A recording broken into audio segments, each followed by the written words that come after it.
नमस्कार, मैं श्यामगिरी। आप देख रहे हैं टीवी टीएफडी न्यूज 24। टीवी टीएफडी न्यूज 24 में आप सभी दर्शकों का स्वागत है।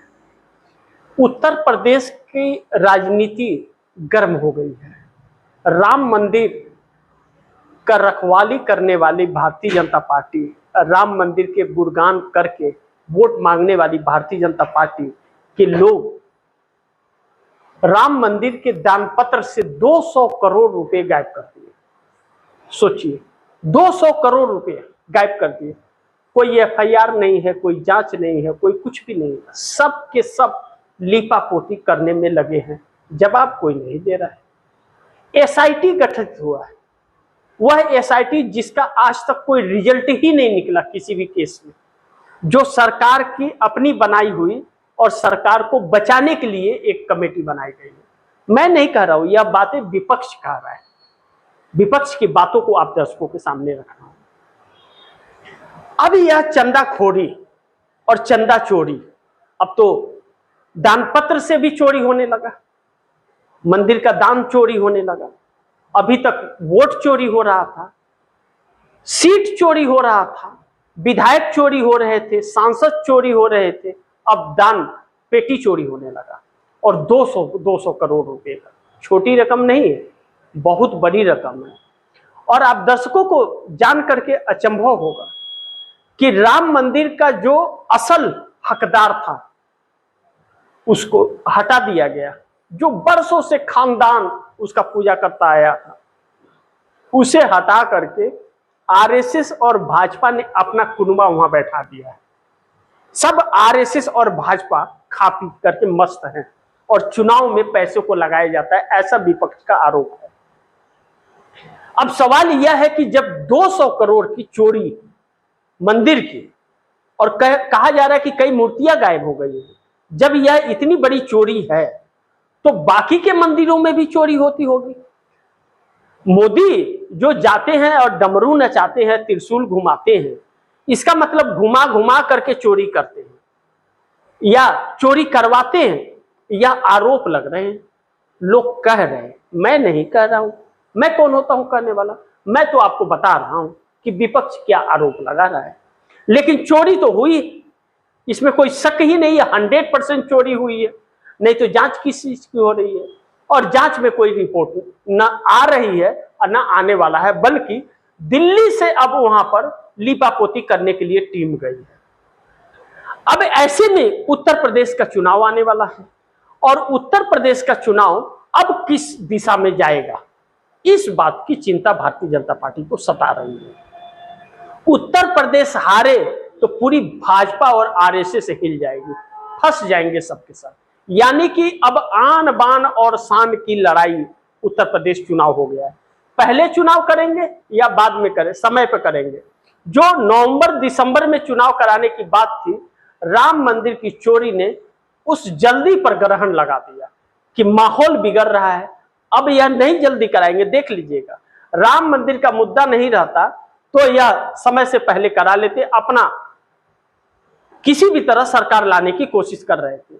लेकिन वोट चोरी तो जबरदस्त इस बार होने वाली है, सारे रिकॉर्ड टूटने वाले हैं वोट चोरी के उत्तर प्रदेश में।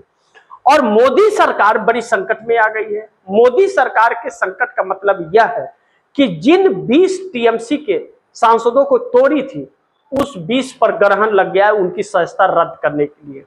20 सांसदों के 20 complain notice speaker Om Birla के पास टीएमसी के महासचिव अभिषेक बनर्जी ने सौंप दी है ओम बिरला को, और उनकी सदस्यता रद्द करने की मांग की है।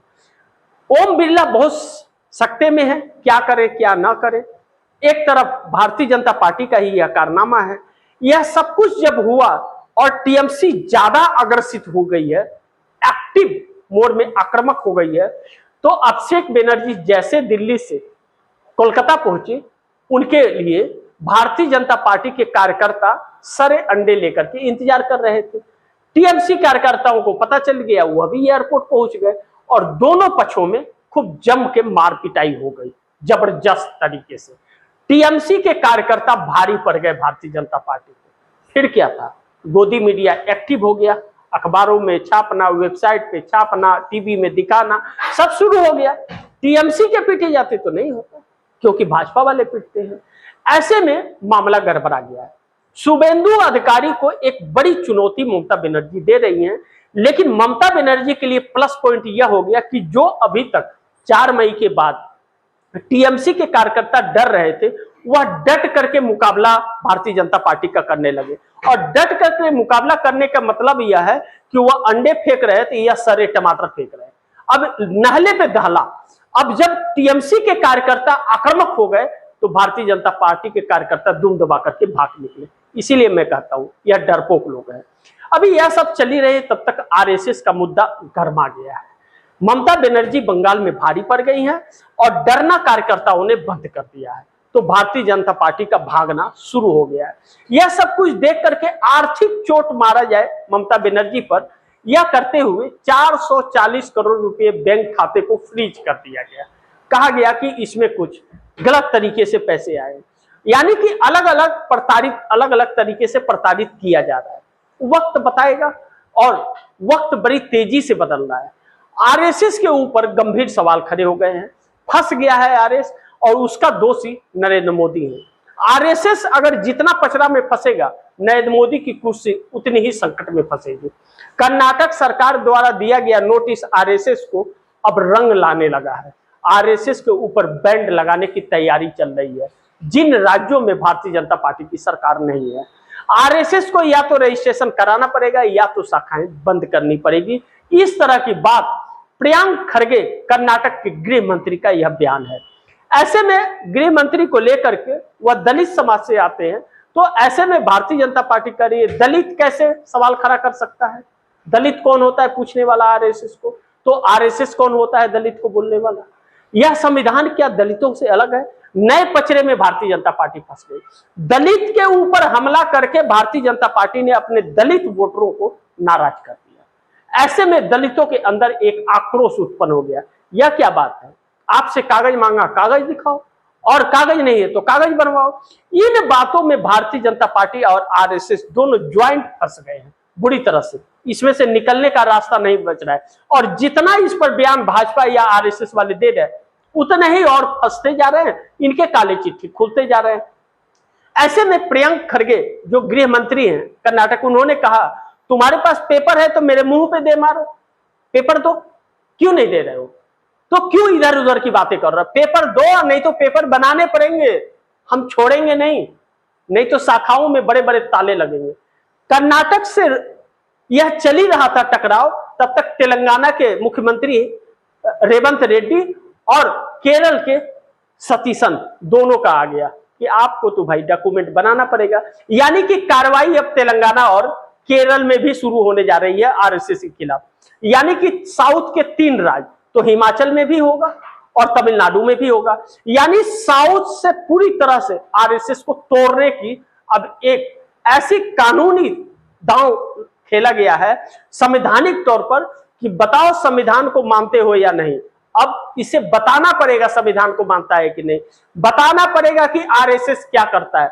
और एक एक सच्चाइयां, जब बात इस पर चर्चा शुरू हुई तो एक एक सच्चाइयां आरएसएस की देश के सामने आ रही है, और जब देश के सामने आ रही है तो आरएसएस का छिछलेदर हो रहा है और मोदी का थू थू हो रही है। ऐसे में एक ऐसे संकट में यह सरकार फंस गई है कि जो बहुमत जुटाने का 2/3 कोशिश कर रही थी वह तो जुट नहीं पा रहा है, बची हुई जमीन भी खसकती हुई नजर आ रही है। आरएसएस फंसा तो मोदी सरकार जीवन में कभी बचा नहीं पाएगी सत्ता, बहुत सत्ता दूर हो जाएगा मोदी से। अब मोदी संकट में ऐसे घिरे कि सत्ता गई तो जेल होगा, और ऐसे में सारे लोग कई तरह से फंस गए। हिंदुत्व राम मंदिर में 200 करोड़ के चंदा चोरी से फंस गया। आरएसएस का हिंदुत्व बिना किसी रजिस्ट्रेशन के दादागिरी से चल रही है, गुंडागर्दी से यह फंस गया, और नरेंद्र मोदी ने एनजीओ बता करके फंसा दिया, और नरेंद्र मोदी ने इस देश की व्यवस्था करवा दी। सरकारी तौर पर बहुत सारी सुरक्षाएं दी गई है, सुविधाएं दी जाती है आरएसएस को, और आरएसएस कहता है कि मैं सरकार से कुछ नहीं लेता। और मोहन भागवत खुद जेट प्लस सुरक्षा में चलते हैं। वह खर्चा कौन देता है? देश की सरकार देती है। आरएसएस कौन है? एक नफरती संगठन है। ऐसे में मोदी के लिए संकट है, क्योंकि मोदी ने ही दिल्ली के लाल किले से आरएसएस को एनजीओ बताया था। अब उस एनजीओ को कराना पड़ेगा रजिस्ट्रेशन, और रजिस्ट्रेशन कराएगा तो सारा हिसाब देना पड़ेगा। काला चिट्ठा इस देश के सामने सरकार का भी, इनके मुद्दे हिंदुत्व का भी और आरएसएस का भी असली चेहरा देश के सामने आ गया। बाकी आप दर्शक क्या सोचते हैं, आप दर्शकों की क्या राय है, क्या सुझाव है, कमेंट बॉक्स में जरूर दीजिएगा। इस खबर को ज्यादा से ज्यादा शेयर कीजिए, अपने दोस्तों को भी कहिएगा आगे शेयर करें। और आपने टीवी टीएफडी न्यूज़ 24 को सब्सक्राइब नहीं किया, सब्सक्राइब कर लीजिए, अपने दोस्तों को भी कहिएगा सब्सक्राइब करें। मिलते हैं अगली खबर के साथ, तब तक के लिए नमस्कार।